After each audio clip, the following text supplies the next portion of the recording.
trusting your next move and the myth of the right decision. What if you could trust your next step, that next decision, that next choice? What if you didn't feel decision paralysis and that haze and storm of like, I don't know what to do and what's the right choice? And what if the idea of a right choice is more of a myth than a reality?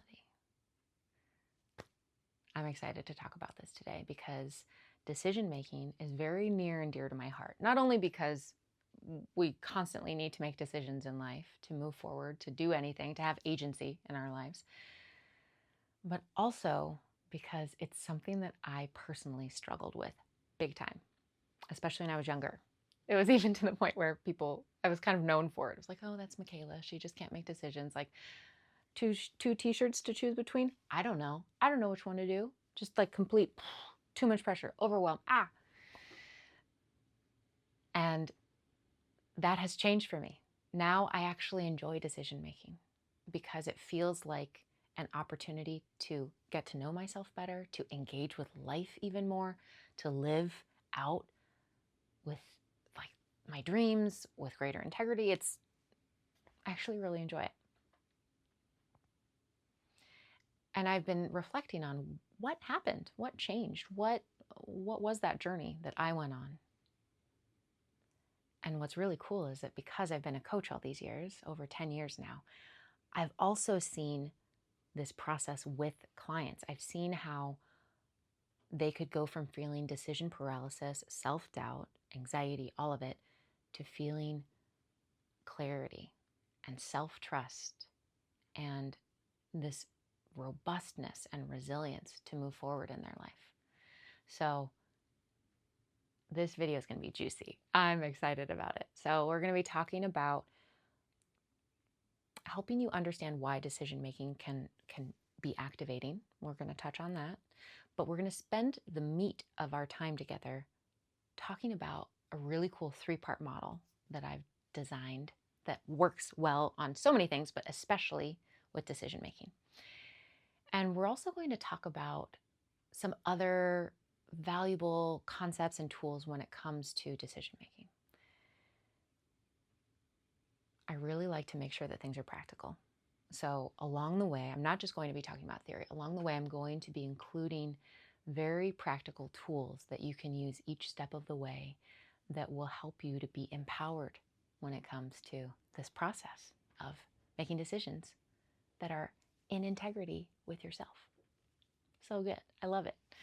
Now, before we go any further, I just want to name that my goal here with this shift from self-doubt to self-trust and all that, it's not actually my goal to have you feel 100% confident or feel like this is 100% the right choice.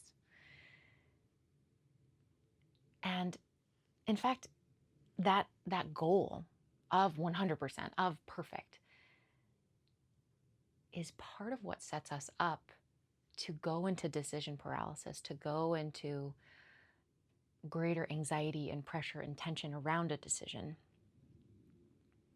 It sets us up for overwhelm, basically, right? That idea of having to feel 100% good, feel 100% confident. It sets us up. Why is that so hard to say? It sets us up to feel overwhelmed. And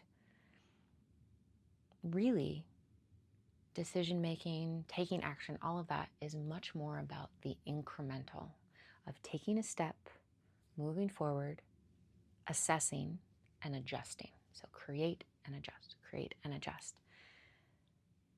And you don't have to figure it all out at the beginning. So often clarity comes through the journey, through engaging with something. And that's something we're going to circle back to. But I just want to say that at the beginning, because if you're looking for something that's going to help you feel 100% confident or 100% good about your choices, this isn't that. And part of that is because I really believe in nuance. That is a hill I will die on. I care about nuance, and I think that so often multiple things are true. rather than only one thing being true. And especially when it comes to decisions in our lives, this idea that one decision is right and one is wrong is far too simplified.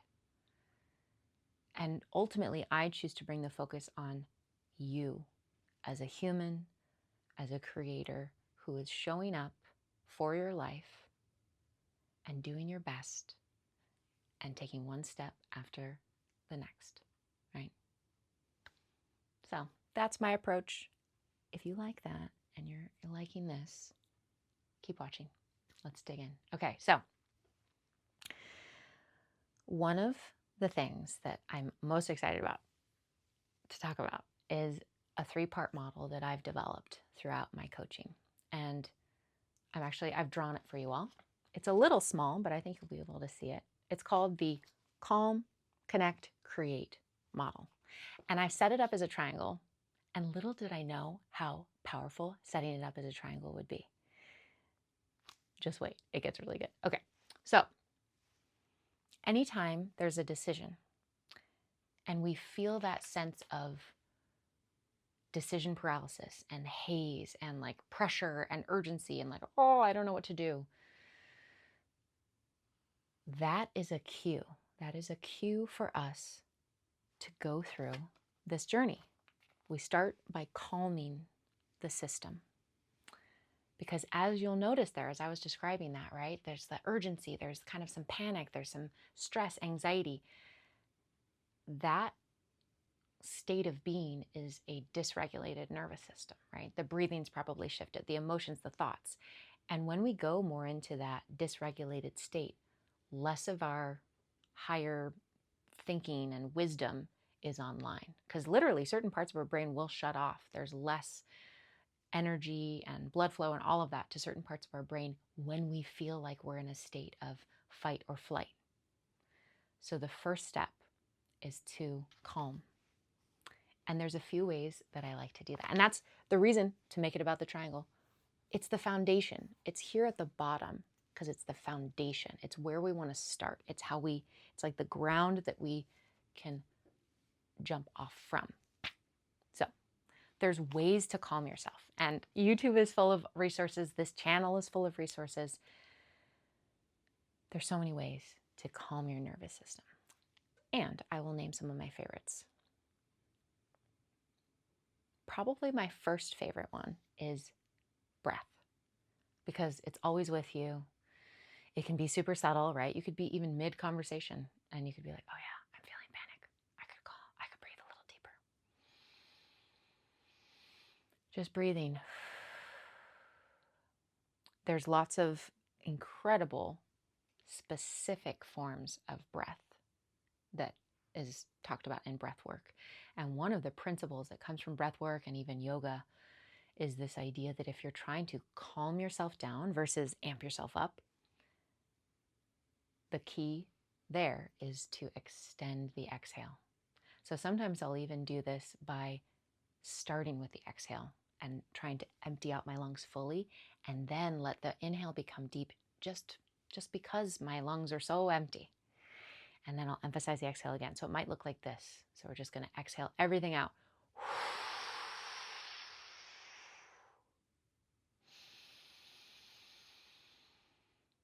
And then I do it again, exhaling everything out. I'm even pulling my belly button to my spine.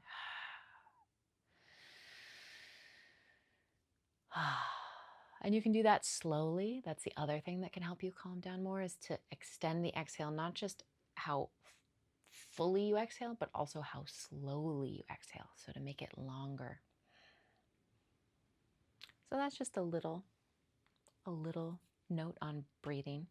The second thing that I love to do when it comes to calming is tapping.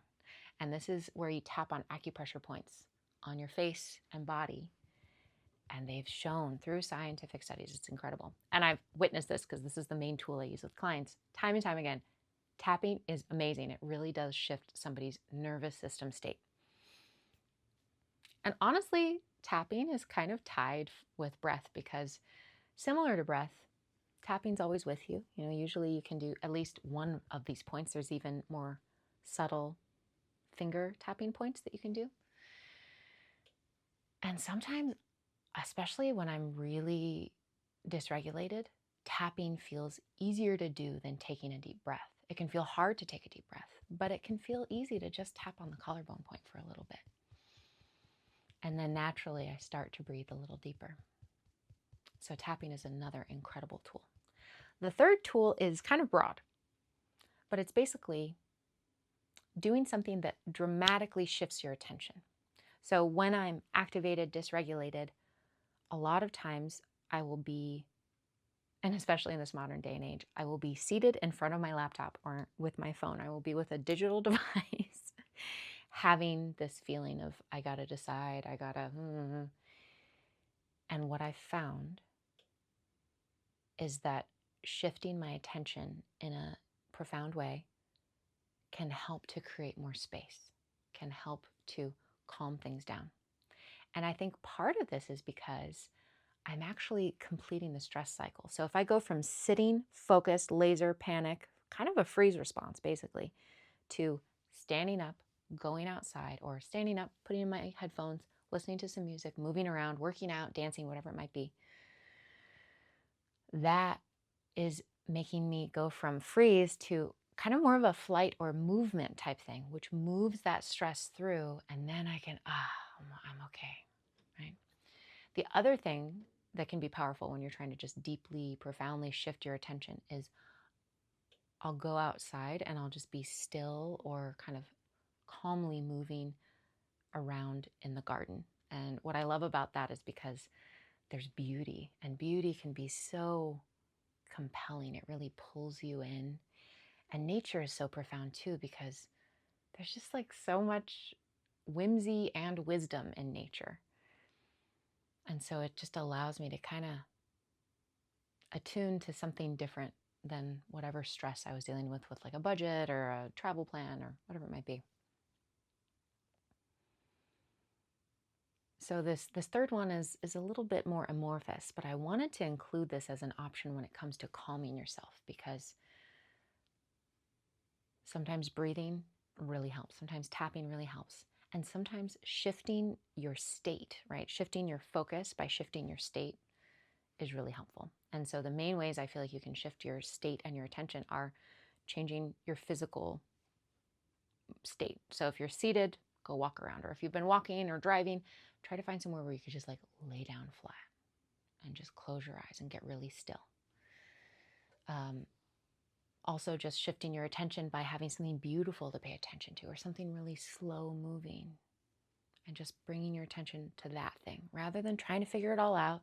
Just take a beat. That's what calm is about. So back to our model. Okay, so we've got calm. We're doing things to help calm the nervous system, shift our attention, and just take a beat. And something that helps me with this is reminding myself I always have time to take one breath. Right? Like I always have time for it. Chances are you always have time to take one breath. So calm. Then, once we've got this foundation, we can move up to connect. And connect is so cool. I love that it's on this upward trajectory, because a few things will happen with connect. Part of it is you're zooming out, right? So we're kind of zooming up and out to have the overview, getting a bigger picture. We're also, as we're connecting with ourselves and with this decision question, is we're connecting with higher wisdom, right? Greater cognitive function, and maybe even a sense of a version of us who's already lived this, who already knows the answer, who knows that we get through this well. And she's on the other side. So it's this kind of elevation, connection from that sense of centeredness that comes from the calm. There's a few ways that I love to connect, that I love to help people connect. One that is just like foundational to everything that I do is using the system of our bodies, our feelings, our thoughts, and our breath as a way to get present with ourselves. And what's really cool is that this 4-part kind of system that I like to describe it as: body, feelings, thoughts, breath. As we connect with those different aspects of ourselves, that can also help us get calmer, help us feel more nervous system regulation. So there's this really cool dance between greater self-presence and feeling calmer and feeling more connected. So those two really feed one another well. To make this really practical for you all, you can even do this right now. If it's safe for you to close your eyes, great. If not, that's okay. You can still kind of do a scan with your eyes open. But I want you to think about some decision, some next step you're taking, right? Because that's probably why you clicked on this video. Think about that next step and notice what goes on in your system. So check in with your thoughts. Do you feel like there's a lot of thoughts? There's not a lot of thoughts. There's some very specific voices. Maybe there's some voices that are arguing with each other. Notice your thoughts. Then notice your feelings. I gesture to my chest because I'm gesturing to the heart. And this kind of, I feel like the torso is so much where we'll feel things emotionally. So notice the feelings that go with this next step. There might be worry, there might be sadness, excitement. Just notice. Notice now your whole body. Notice any sensations going on in your body. And for me, I often notice my emotions and my body sensations are really merged. I do a lot of somatic self-awareness. So I think the language of my feelings and my sensations have really combined. And that's fine. You might have certain parts of your system that are more talkative than others, right? That show up more for you. And that's totally fine. We all have a unique signature of how we internally experience things. So notice your body, any sensations. You might feel heaviness, tightness, clenching, agitation, numbness, pain, relaxation, lightness. Just notice what goes on in your body. All the way from top of your head, all the way down to your feet, hands, all of it. And now, notice your breath. What is your breathing like when you think about this next step? Do you feel constriction or tightness, shortness?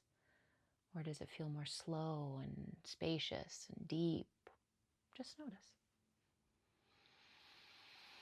So we're connecting with current moment awareness of how this next step is landing in the system. This is so powerful. The more we can be connected with our system in this way, the more it becomes this compass for us that can help us understand how we feel, why we feel what we feel, and it can help guide us. And we can also communicate with it. It's not a one-way discussion, right? We can influence how our system feels, and our system can communicate with us about what it needs, what it wants, what's right for us. So it's a two-way street. Okay, the other way to connect, ooh la la, I get so excited about this, is something I do workshops on and something I've done with clients so many times, and I love it. It's this concept of connecting with your future self, a version of you that's 10 years in the future, 20 years in the future, who has already lived through this experience, this decision, this moment. And that version of you can help you feel not only reassured in the here and now, but they can also help you feel a sense of resilience and strength and knowing that, like, I can get through this, I can figure it out. So if that excites you, if you want to have that resource of a future self, I will link below the registration link for the next workshop I'm doing on that. Or potentially one day it'll become a course, so just look in the description box below for info on that. So we have this connection, right? We're connecting with ourselves, our system in the present moment. Maybe we're connecting with our future self as a resource to support us. And the other thing we can do, especially once we're really at the top here, is connect with what is the weight of this decision? What is the weight of this choice? And there's this concept of, it almost becomes like a four-cornered matrix, which I could draw for you all, but I feel like it would get too tiny. So I'm just going to describe it. There are two factors. There's the impact of a decision. How much will this decision impact your life beyond this moment, right? Does it impact you? Does it impact you along a long period of time? Does it impact other people in your life? Does it impact other things, other systems, other, like the environment, whatever it might be? So there's impact. Then there's the reversibility. I don't know if that's a word, but let's just go with it. There's the reversibility. How reversible is this decision? Is it a one-way door where you go through it and you can't go back? Or is it a two-way door where you can walk through it and you can be like, nope, never mind, and then you can walk right back out? So something that is not reversible at all and has a big impact on both time as well as significant impact on you, maybe other people, that's a really heavy weighted decision, right? Those are the decisions that we often go to decision paralysis around. But even those, when you apply this system, it gets not so scary. It gets not so scary. So there's super heavy weighted decisions. Then the super light, the other extreme would be, it's super reversible and it has minimal impact, right? And then there's somewhere it's like, it's not reversible, but it's light impact, or it's super reversible and it has big impact, right? So there's, you might think of examples for yourself, like a super reversible and light impact choice would be like choosing what I buy at the grocery store. It's like, well, I could return it. Number one, I could return that bundle of celery. I could also choose to eat it today, choose to eat it tomorrow. Like, it's not that big of a deal when it comes to the big picture of my life. Whereas something that's like heavy weighted and not reversible would be, or like not as reversible. Reversibility is, there's nuance to that for sure. But something that's less reversible would be like committing to some form of higher education, or becoming a parent, or some like deeper commitment like that, right? Where it's like, it's not really reversible. It has a big impact, or like a big move, right? Choosing to move or choosing to change careers in a big way. So everything's kind of on a spectrum here. But part of what we can do as we've calmed ourselves and then we start to connect with ourself, maybe our future self, is we can start to connect with the reality of this decision. And we can start to weigh it. Okay, what is the weight of this decision? Now, something I want to say specifically here that ties into the next part, the creation part, is sometimes we psych ourselves out when it comes to the weight of a decision, right? Going back to the beginning of this video, where I was talking about, how I struggled with decision making so often. And even like deciding between two t-shirts from like a band that I loved could be like, I don't know which one is the right one, and I'm freaking out.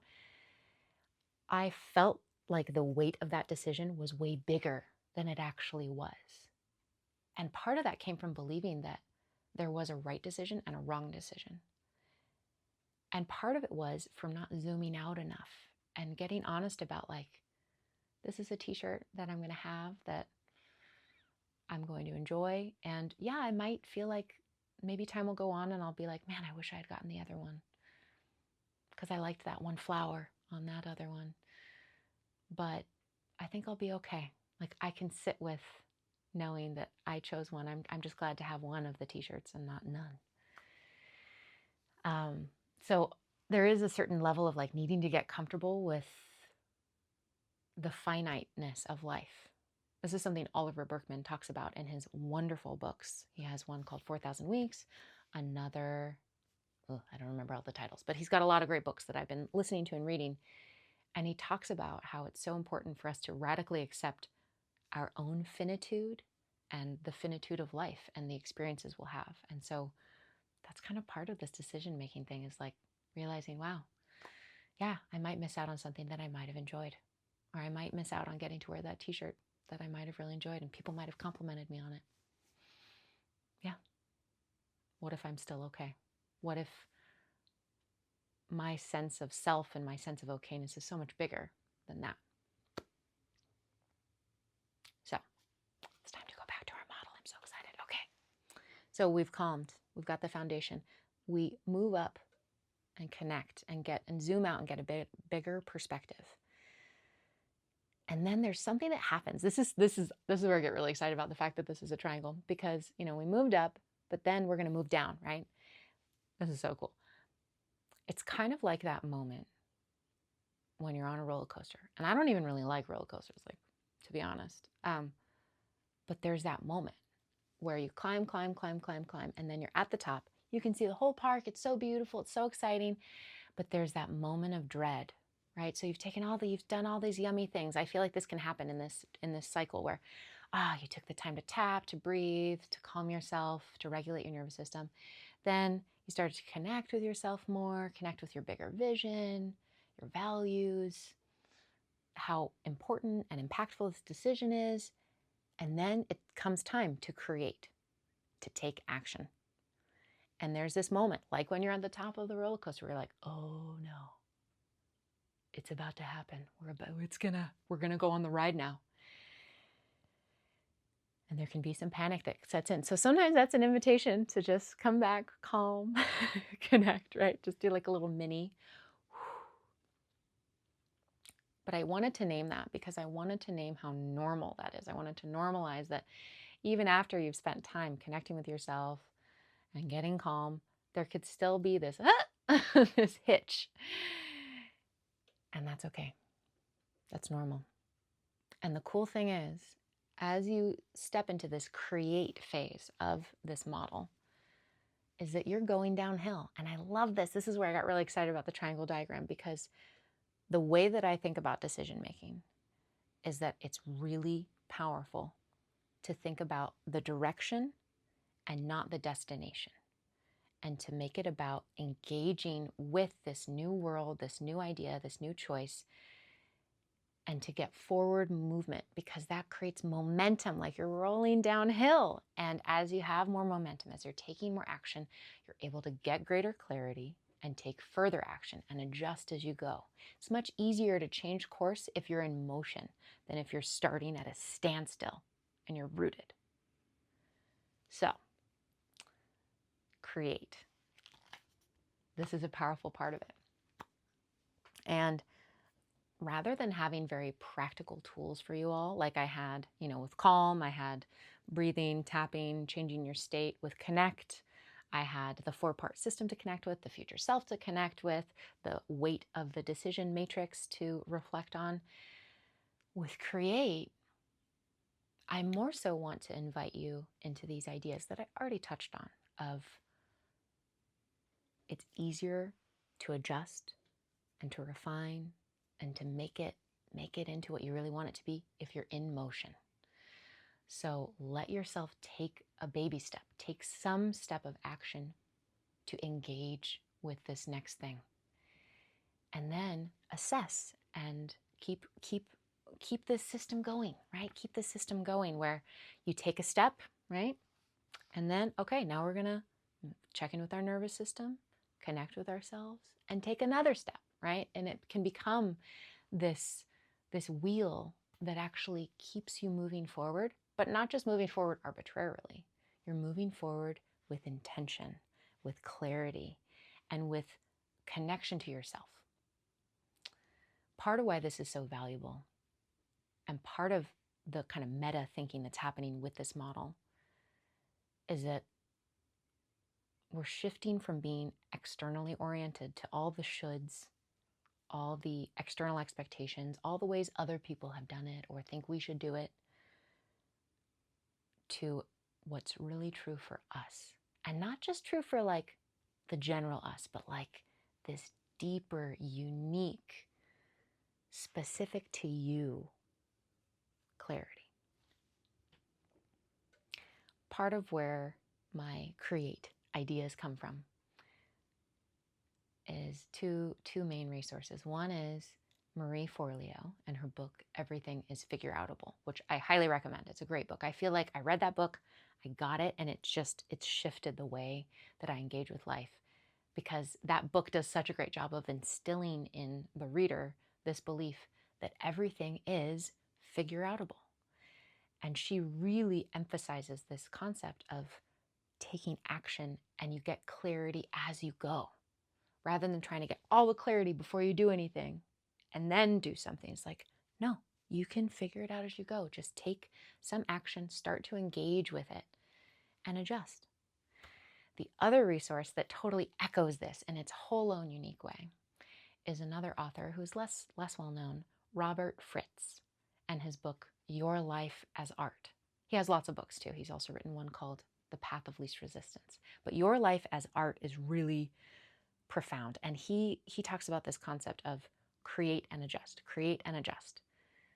And he maps that onto how any creative person, any artist, musician, I think he's a musician, or a painter or a writer, will engage with their creative process by creating a bit and then adjusting a bit and then creating a bit more and then adjusting a bit more. And so he really studied the creative process and then has mapped that onto how we can engage with life. And then your life can become art. So that's why the book's called that, Your Life is Art. So with this model that I've presented, the create phase is really about building a sense of momentum and taking action. And the really cool thing is that through taking action and through kind of learning as you go, adjusting as you go, there is a sense of greater self-confidence, self-trust, and resilience that comes from that. Because when we're just sitting back, kind of frozen, trying to think it through, there's so much room for self-doubt there. And there's also no new data, no new proof that's saying, look, well, we did that part and we were okay. So maybe we can do the next part and be okay. There's no new data. It's all just hypothetical.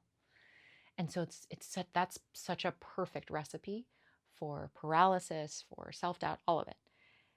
And that's part of why this model is so profound, because it's very active. You're engaging with your nervous system. You're engaging with like higher levels of thinking and sense of self-connection. And then you're engaging with life and you're taking next steps. It's so good. And through this process, doing it again and again and again, it becomes a way to know yourself better. It's just so good. I mean, clearly I'm passionate about it because I've talked about this for a long time now. So I'll just show this one more time. When you have a decision and you want to trust your next step, follow this. Let any be a cue to, okay, it's time to take some time to calm myself. And then I'm going to take some time to connect. And then I'm going to take action. I'm going to create something. And I'll just keep doing that. If you want any extra support around this, if you have a big decision that's weighing on you or you're in a time of transition, this is where going deeper with this type of work can be so valuable. And there's a few ways to do that. You could sign up for one of my Future Self as an Inner Mentor workshops. I'll link that below in the description. You could also work with me one-on-one. I have a very limited number of sessions available each month, but I'd love to hear from you. So I'll have links below for that as well. May you be well. Share this with somebody who you think could benefit, and look for the tapping video that goes along with this. All right. Thank you.